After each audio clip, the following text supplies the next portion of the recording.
મિત્રો આપ જોઈ રહ્યા છો NN ન્યૂઝ. હું છું એન્કર અર્પિતા પટેલ. હવે જોઈએ અગત્યના સમાચાર. ભરૂચમાં નેશનલ રોડ સેફટી મંથની ઉજવણીના ભાગરૂપે જનજાગૃતિ રેલીનું આયોજન કરવામાં આવ્યું, જેમાં ટ્રાફિક બ્રિગેડના જવાનો પોસ્ટરો સાથે જોડાયા.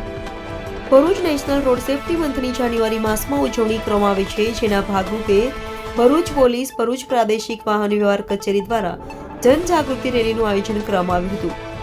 ભરૂચ કલેક્ટર કચેરી ખાતેથી બાઇક રેલી નીકળી હતી, જેનું પ્રાંત અધિકારી NR ધાંધલે લીલી ઝંડી બતાવી પ્રસ્થાન કરાવ્યું હતું. આ રેલી સિવિલ હોસ્પિટલ રોડ, 5 બત્તી અને શક્તિનાથ થઈ પરત કલેક્ટર કચેરી ખાતે પહોંચી હતી, જેમાં ટ્રાફિક બ્રિગેડના જવાનો અને કર્મચારીઓ જોડાયા હતા. આ પ્રસંગે ટ્રાફિક પોલીસના પોલીસ ઇન્સ્પેક્ટર ભાવના મહેરિયા, RTOના અધિકારી મેઘલ બંગાળી સહિતના અધિકારીઓ ઉપસ્થિત રહ્યા હતા. ટ્રાફિક બ્રિગેડના જવાનો પોસ્ટરો સાથે રેલીમાં જોડાયા હતા અને ટ્રાફિકના નિયમો અંગે જનજાગૃતિનો પ્રયાસ કર્યો હતો. Reporter Jaydeep Thakor, NN news, Bharuch.